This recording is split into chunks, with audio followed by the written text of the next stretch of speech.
आपने प्रश्न किया, घर के मंदिर में देवी और देवता दोनों रहते हैं।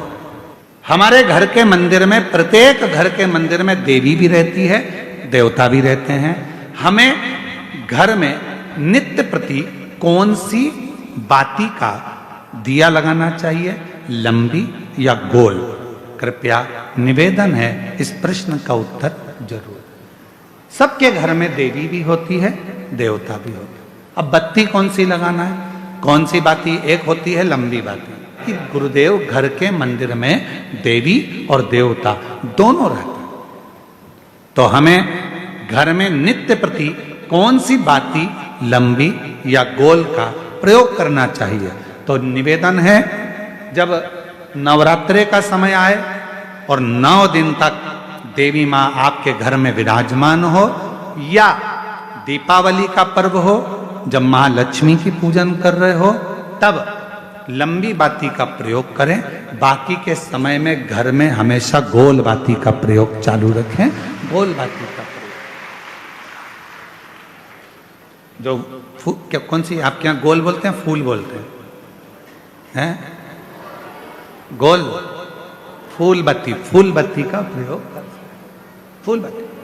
और कभी कभी यदि आप महालक्ष्मी का पूजन कर रहे हैं, माता लक्ष्मी का पूजन कर रहे हैं, माँ जगत जननी की आराधना कर रहे हैं, साधना कर रहे हैं, माँ आद्य शक्ति को प्रसन्न करना चाहते हैं, माँ आद्य भवानी को प्रसन्न करना चाहते हैं, और जिस दिन तुम्हारा मन कर जाए कि आज मेरी माता की कृपा मुझ पर होना है, माँ करुणा करे, माँ जगत जननी जगत धात्री माँ अम्बा कृपा करे, तो निवेदन है उस दिन 2 दीप लगाया करो, एक गोल बाती का, एक लंबी बाती का।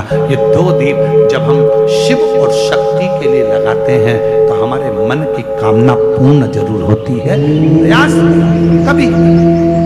एक प्रश्न और इन्होंने लिखा है, गुरुदेव हम जानना चाहते हैं कि हम बच्चों को रुद्राक्ष का जल देना चाहते हैं, पर बच्चे कई बार वो पीते नहीं, कोई कहीं नहीं पीता, कोई नहीं पीता, कोई पीता, तो हमने क्या करा कि घर का जो मटका है उस मटके में रुद्राक्ष डाल दिया।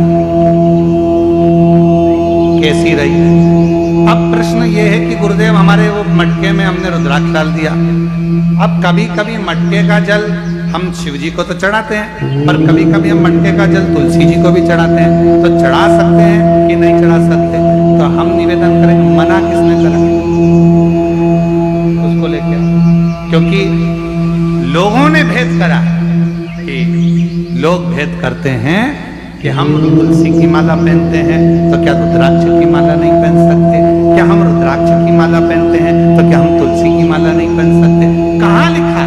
शिव महापुराण की कथा कहती है, रुद्राक्ष की माला पहनने वाला तुलसी की माला को साथ में अगर धारण करता है तो उस पर श्री हरि और हर दोनों ही कृपा करते हैं।